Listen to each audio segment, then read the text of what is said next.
신문 브리핑 풀뿌리 언론 K 시작합니다. 경남신문 보시겠습니다. 창원 작업복 세탁소 산단 이전 난항이라는 기사인데요.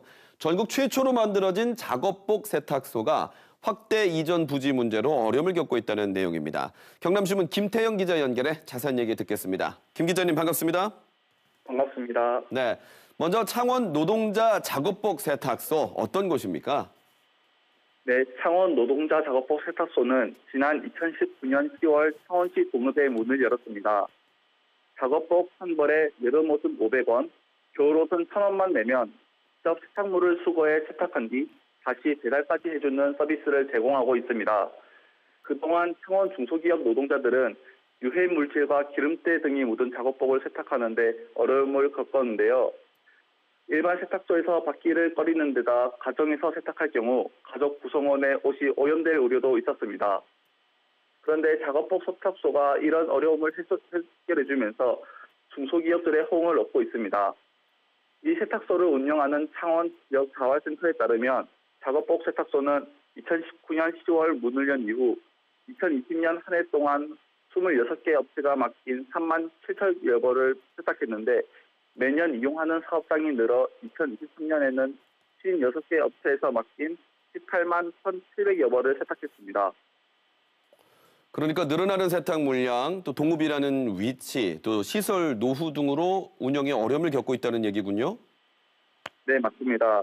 현재 세탁소 위치가 창원 외곽 지역인데다 작업복을 수거하고 배송하는 차량이 2대뿐입니다.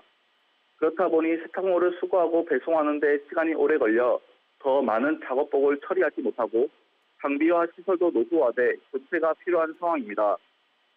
세탁소에서 만난 한 작업자는 현재 세탁소 규모가 너무 작고 사업장과 거리가 멀어서 수거하고 배송하는 데 시간이 너무 오래 걸린다며 세탁소를 사업장들과 가까운 곳으로 옮긴다면 작업이 원활하고 더 빠르게 될 수 있을 것 같다고 말했습니다. 그래서 세탁소를 창원 국가산단 안으로 이전한다는 계획이 나왔는데 지금 지지부진하다는 거군요. 네, 앞서 창원시는 경남은행이 지난해 4월 기탁한 5억 원을 활용해 작업복 세탁소를 사업장이 밀집된 창원 국가산단 안으로 지난해 10월까지 옮기겠다고 밝혔습니다. 창원시는 세탁소를 창원 국가산단으로 옮기고 설비를 교체하면 세탁소에서 하루에 처리할 수 있는 용량이 기존보다 2배 이상 늘어 2,000벌 규모를 처리할 수 있을 것으로 기대했습니다. 그러나 당초 이전 계획보다 3달 가까이 지난 지금까지 창원시는 세탁소를 이전할 부지조차 찾지 못하고 있습니다. 창원시 관계자는 당초 옮기려던 부지의 임대인과 용도 변경 등 협의가 잘 이뤄지지 않아 아직 옮기지 못했다며 현재 적합한 장소를 찾고 있는 중이지만 언제쯤 이전이 될지 확답하긴 어렵다고 답했습니다. 네, 잘 들었습니다. 경남신문 김태형 기자였습니다. 다음 경남 도민일보입니다. 고물가 시대 구내식당 북적, 식자재 가격 부담에 소가리도라는 기사입니다. 갈수록 오르는 외식비에 저렴한 구내식당이 인기를 끌고 있다는 내용인데요. 창원의 한 구내식당 한 끼 가격은 6,000원. 상대적으로 저렴한 가격과 가성비로 지난해보다 외부인이 20%나 늘어 하루 평균 380명이 이용을 한답니다. 운영업체는 조리 인력까지 추가로 고용을 했지만 식자재 가격이 크게 올라 정작 운영에 어려움을 겪고 있다고 신문이 전하고 있습니다. 이어서 거제신문입니다. 거제축구협회 시설 미비로 공식대회 유치 어렵다 호소라는 제목인데요. 거제 종합운동장 보조 경기장의 모습인데요. 대한축구연맹이 정한 규정은 이 경기 라인으로부터 최소 5m의 안전거리를 둬야 하는데 지금 보시는 것처럼 사이드라인이 옹벽과 너무 가까이 붙어 있는 모습입니다. 거제시의 일부 경기장은 이렇게 규정에 맞지 않거나 선수 대기실 등 시설이 갖춰져 있지 않아 공식 대회 유치가 무산되는 사례가 속출하고 있다고 합니다. 신문은 전국대회 수준에 맞는 경기장 시설 개선이 시급하다고 전하고 있습니다. 끝으로 고성신문 보겠습니다.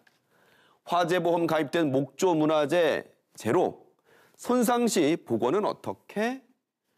자, 고성군 내 목조 문화재는 옥천사의 대웅전과 고성해안교 등 29개로 전체 문화재의 30% 이상을 차지하는데요.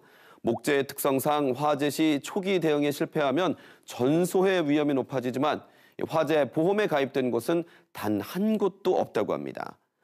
화재 위험은 높고 수익성이 낮아 보험사가 가입을 꺼리는 데다 또 가입이 가능하다고 해도 일반 주택에 비해 보험료가 비싸 문화재를 소유하고 있는 개인이나 단체도 가입에 소극적일 수밖에 없다고 하는데요. 신문은 문화재청이나 지자체가 문화재 화재 보험을 지원해주는 방안 등의 대책 마련이 필요하다고 지적하고 있습니다. 지금까지 신문브리핑 풀뿌리 언론 K였습니다.